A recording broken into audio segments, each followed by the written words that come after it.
Halo guys, kembali lagi di channel Tanah Selatan. Nah, di kali ini kita berada di kebun semangka milik saya dengan luas lahan yang tidak terlalu luas. Ini sekarang kita proses polinasi atau penyerbukan atau pengawinan atau pembuahan dari buah semangka itu sendiri. Nah, ini sudah memasuki sekitar hari ke-6 atau hari ke-5. Dimulai dari hari Minggu.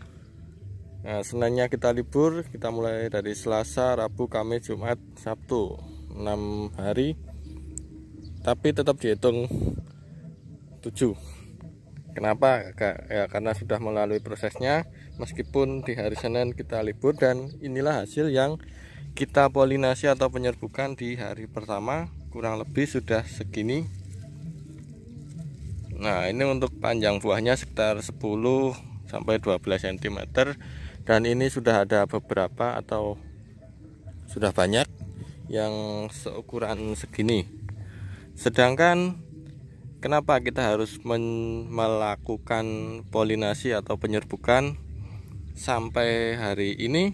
Nah, bisa dilihat ini masih ada buah atau bunga calon buah ini yang belum terpolinasi atau belum jadi buah. Jadi ini sampai ke sana, di ujung sana ini belum ada buahnya yang jadi, kawan.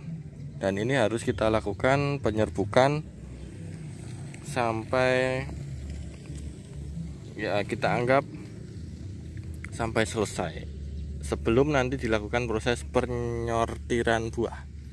Nah, jadi misalnya di bagian buah ini, oke, ini saya zoom. Nah, misalnya di bagian buah sini sudah bagus, tapi di depannya ada buah yang peyot-peyot atau yang tidak masuk kualitas bagus, nanti kita buang. Untuk di sini kebanyakan kita buahkan 1 buah per tanaman biar hasilnya maksimal. Apalagi saya memakai varietas yang black orange, atau ini luarnya kayak gini, nanti sedikit menghitam, di dalamnya kuning, buahnya kuning berbiji. Nah, ini varietasnya tidak bisa terlalu besar, cuma sekitar 4 sampai 6 kilo per buah. Itu kalau sudah maksimal. Makanya cuma kita buahkan 1 buah per tanaman. Nah, ini untuk luas lahannya ya cukuplah buat harian. Ini caranya kita polinasi. Nah, kita ambil ini bunga. Nah, sebaiknya kita ambil dari bunga dari tanaman lain, lalu kita taruhkan ini. Nah, di dalam bunga ini ada serbuknya, kawan, serbuk sari. Kita taruh di sini sampai kelihatan ada serbuknya.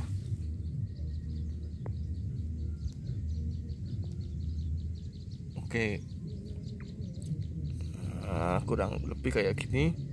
Nah, untuk lebih amannya kita tutup, meskipun nanti ya bisa kena angin, tapi ini antisipasi saja kalau terjadi gerimis atau mencegah dari penyerbukan lain, karena sudah terserbuki. Dan kita akan jalan-jalan ke depan sambil kita melihat. Nah, ini adalah buah yang sudah jadi sekitar di hari ke-4 penyerbukan, atau sekitar ini sudah 2 hari sampai 3 hari. Nah, ini lebih muda lagi. Nah, ciri-ciri sudah terserbuki atau sudah terkawinkan, atau buah ini sudah kemungkinan besar sudah jadi. Ini bentuknya kayak gini, kawan. Dari batangnya ini sudah berbelok-belok, berkeot-keot. Dan yang paling utama adalah ini bagian kuncupnya ini sudah menutup. Nah, berbeda dengan yang belum jadi. Nah, kalau yang belum jadi ini kalau siang menguncup, tapi kalau esok hari lagi Kalau sudah pagi dia membuka lagi kawan. Sedangkan kalau sudah jadi ini menguncup terus dan akhirnya copot kuncupnya.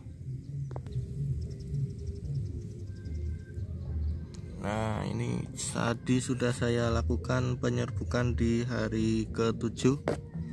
Kita lakukan sampai mungkin sampai di hari Minggu atau 1 hari lagi sebelum nanti bisa melakukan penyortiran sambil mengawinkan atau menyerbukan yang belum jadi. Nah, ini sebenarnya sudah ada tawon di sini. Gimana tadi? Wah, nggak kekejar. Nah, ini sudah ada tawon atau lebah ya kawan. Ini sebenarnya sangat membantu untuk proses penyerbukan. Hanya saja perbedaannya, kalau kita menyerbukan manual itu lebih rata hasilnya. Sedangkan kalau mengandalkan lebah, nanti kalau musim hujan di kakinya itu tidak membawa bipolen atau membawa serbuk, jadi kurang, untuk keberhasilannya kurang, mungkin cuma 60%. Kalau kita penyerbukan secara manual ini bisa sekitar 90% atau hampir semuanya jadilah, kalau dalam keadaan tanamannya sehat dan panjang-panjang semua. Karena pasti ada 1-2 yang tanamannya kerdil, dan itu untuk bagian minusnya kawan. Nah, ini sudah rata, ini sekitar 10 cm untuk panjang buahnya, dan di situ juga, dan untuk posisinya juga hampir rata ya kawan, memudahkan kita untuk penyortiran buah. Ini juga sudah lebih besar. Oke. Dan untuk perawatan yang saya lakukan di fase penyerbukan ini hampir nol, cuma siram saja. Dengan alasan kenapa? Ini sebenarnya, nah ini kan buah bunga.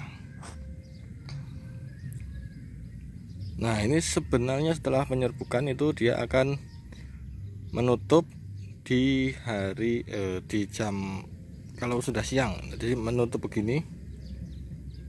Nah, itu sebenarnya bisa dilakukan penyemprotan pestisida dan atau fungisida juga, atau sore lah kita aman melakukan penyemprotan untuk menghindari. Nah, ini nanti bisa digigitin ya, serangga-serangga lain bisa patah ini atau gagal menjadi buah. Cuman karena saya juga kalau sore ini sedang ada kesibukan lain, jadi nggak sempat. Alhamdulillah ini aman. Mungkin setelah selesai penyerbukan di hari ke-7 atau ke-8 nanti bisa lakukan penyemprotan.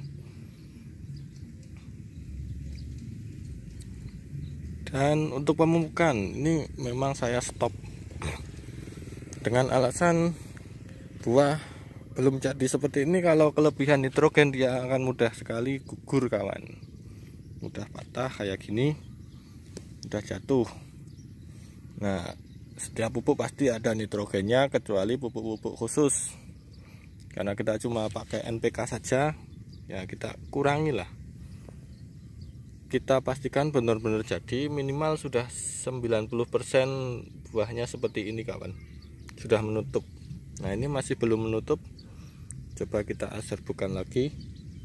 Oh, ternyata di belakang sudah ada, jadi kita nggak perlu melakukan penyerbukan di bagian depan, bisa kita potek saja karena di belakang sudah ada. Oke, inilah perawatan yang saya lakukan di kebun semangka saat fase penyerbukan atau polinasi kawan. Nah, jangan lupa klik tombol subscribe-nya di channel Tanah Selatan. Kita jumpa di lain kesempatan.